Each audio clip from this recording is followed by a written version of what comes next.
ఎలక్షన్లు గెలిచిన తర్వాత నాకు లోపల నుంచి ఏముందంటే నాకు ఊరేగింపులు చేసుకోవడం నాకు ఇష్టం లేదు. నాకు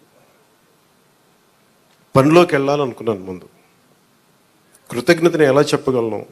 ఈరోజు వచ్చి పెన్షన్లు ఇచ్చి నేను కృతజ్ఞత చెప్పుకోగలను.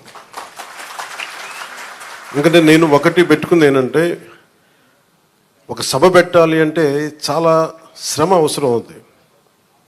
ఒకసారి పోలీస్ శాఖ నలిగిపోతూ ఉంటారు.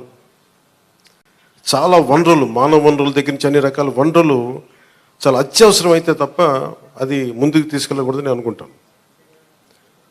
సో ముందుగా నేను ఒక భారీ సభ పెట్టో లేదంటే ఊరేగింపులు చేసుకొని ఇవన్నీ చేయడానికి ఏం ఇబ్బంది ఏం లేదు.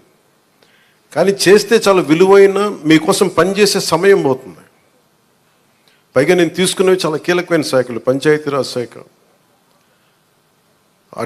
అటవీ పర్యావరణ శాఖ, దాంతోపాటు పొల్యూషన్ ఉంటుంది, పొల్యూషన్ శాఖ, అలాగే సైన్స్ అండ్ టెక్నాలజీ. పంచాయతీరాజ్లో దాదాపు 3 చాలా కీలకమైన విభాగాలు ఉంటాయి. వాటన్నిటినీ చదవడానికి, అవగాహన చేసుకోవడానికి చాలా సమయం పడుతుంది. ఆ పరిపాలన అంటే ఆ శాఖ తాలూకు పరిపాలన వ్యవస్థలో ఉంటుంది, అడ్మినిస్ట్రేటివ్ డిఫికల్టీస్ ఏముంటాయని. సో ఇవన్నీ అర్థం చేసుకోవడానికి నేను ఈ సమయం తీసుకున్నాను. ఈ సందర్భంగా నేను పిఠాపురం నన్ను గెలిపించిన, భారీ మెజారిటీతో గెలిపించిన ప్రజలందరికీ నేను రుణపడి ఉంటాను. నేను ఎక్కువ మాటలు చెప్పి తక్కువ పని చేయదలుచుకోలేదు, తక్కువ చెప్పి ఎక్కువ పని చేయదలుచుకున్నాను. ఇది మొన్నదాకా మనం తిట్టుకున్నాం, గత ప్రభుత్వాన్ని విధానాలని మనం అనుకున్నాం, విమర్శించాం. ఇప్పుడు ఛాలెంజ్ ఏంటంటే, మనం ఏ ప్రామిసెస్ అయితే చేశామో, ముఖ్యంగా ఇందాక మన దివ్యాంగుల మనకి సోదరి మాట వింటా ఉంటే, నేను ప్రతిసారి జనవాణి కార్యక్రమానికి వెళ్తున్నప్పుడు ఎన్నోసార్లు వాళ్ళు కూర్చొని అవగాహన చేసుకున్నాం. ఈ 3,000 ఇవ్వలేని పరిస్థితులు, ఒకళ్ళు ఇచ్చిన చాలని పరిస్థితులు. ప్రతిసారి చాలా సందర్భాల్లో నేను చంద్రబాబు గారు దీన్ని చెప్పాను. ఈ అత్యంత వెనకబడ్డ, నిర్లక్ష్యానికి గురి కాబట్టి ఎవరు ఉన్నారంటే దివ్యాంగులే ఈ మన భారతదేశ సమాజం ముందుగా మనం పెట్టుకోవాల్సింది.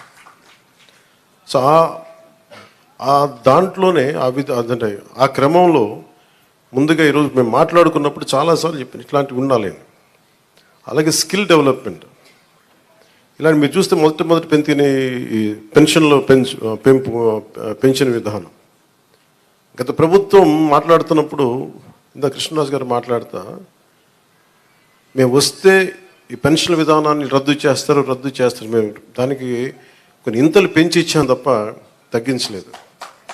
ఇది చాలా ఛాలెంజింగ్, అది కూడా చెప్తున్నాను మీకు. అంటే మోడీ గారి గురించి చెప్పినప్పుడు ఛత్రికి ఏం అర్థమైంది తెలియదు, కానీ చప్పడు కొట్టాడు ఛత్రి. నాకు నిజంగా అనిపిస్తాయి, ఈ బిడ్డల భవిష్యత్తు కోసం కాకపోతే ఏం చేస్తాం? ఇప్పుడు నేను రక్షిత మంచినీరు వీళ్ళకి ఇవ్వగలిగేది ఏముంది?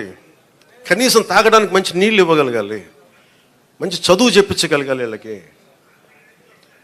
ఏం చేయగలం? వీళ్ళకి కనీసం వాళ్ళ అవసరాలకు కానీ, వాళ్ళు చదువుకోవడానికి కానీ, హాస్పిటల్స్ కానీ, వైద్యం ఏదైనా ఇబ్బంది వస్తే హాస్పిటల్స్ కానీ, చదువుకోవడానికి బడి కానీ. నేను చెప్తాను 2047 చంద్రబాబు గారు మేము ఇదే అనుకుంటున్నాం. చంద్రబాబు గారు ఇదే చెప్తా ఉన్నారు, అద్భుతంగా రాణించాలి, భారతదేశం should become number 1 in the world అని.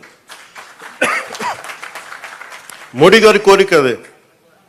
ఆ కోరిక నెరవేర్చాలంటే మనం ఈ తరం కోసం పనిచేయాలి. నేను ఓట్ల కోసం ఇక్కడ తీసుకురావాలా?